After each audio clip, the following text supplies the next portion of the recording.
globalization. Just as the Federal Reserve keeps the American public in a position of indentured servitude through perpetual debt, inflation, and interest, the World Bank and IMF serve this role on a global scale. The basic scam is simple. Put a country in debt either by its own indiscretion or through corrupting the leader of that country. Then impose conditionalities or structural adjustment policies, often consisting of the following. Currency devaluation. When the value of a currency drops, so does everything valued in it. This makes indigenous resources available to predator countries at a fraction of their worth. Large funding cuts for social programs. These usually include education and healthcare, compromising the well-being and integrity of the society, leaving the public vulnerable to exploitation.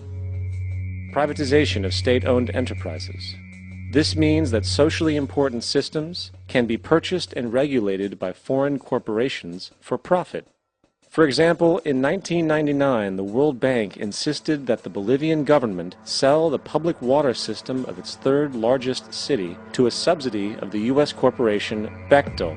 As soon as this occurred, water bills for the already impoverished local residents skyrocketed. It wasn't until after a full-blown revolt by the people that the Bechtel contract was nullified.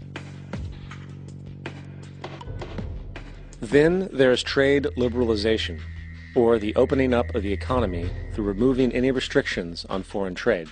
This allows for a number of abusive economic manifestations, such as transnational corporations bringing in their own mass-produced products, undercutting the indigenous production and ruining local economies. An example is Jamaica, which, after accepting loans and conditionalities from the World Bank, lost its largest cash crop markets due to competition with Western imports.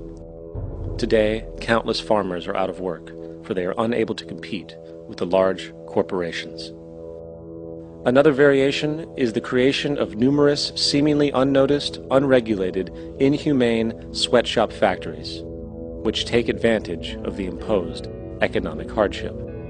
Additionally, due to production deregulation, environmental destruction is perpetual, as a country's resources are often exploited by the indifferent corporations while outputting large amounts of deliberate pollution.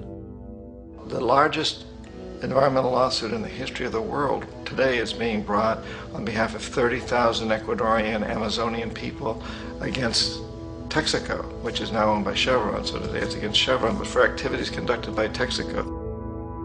Estimated to be more than 18 times what the Exxon Valdez dumped into the coast of Alaska. In the case of Ecuador, it wasn't an accident. The oil companies did it intentionally. They knew they were doing it to save money out there rather than arranging for proper disposal. Furthermore, a cursory glance at the performance record of the World Bank reveals that the institution, which publicly claims to help poor countries develop and alleviate poverty, has done nothing but increase poverty and the wealth gap, while corporate profits soar. In 1960, the income gap between the fifth of the world's people in the richest countries versus the fifth in the poorest countries was 30 to 1. By 1998, it was 74 to 1. While global GNP rose 40% between 1970 and 1985, those in poverty actually increased by 17%.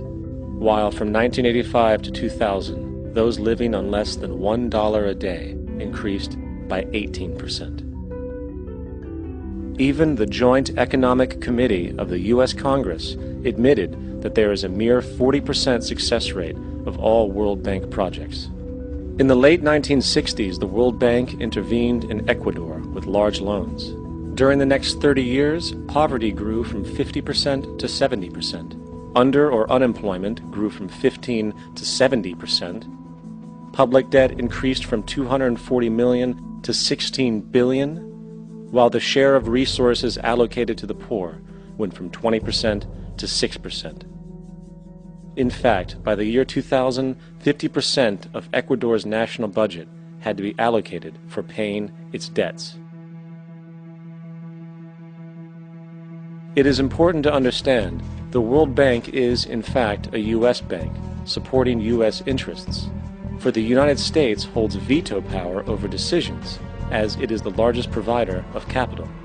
And where did it get this money? You guessed it, it made it out of thin air through the fractional reserve banking system.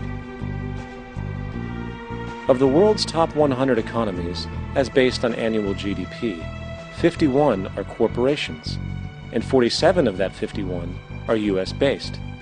Walmart, General Motors, and Exxon are more economically powerful than Saudi Arabia, Poland, Norway, South Africa, Finland, Indonesia, and many others.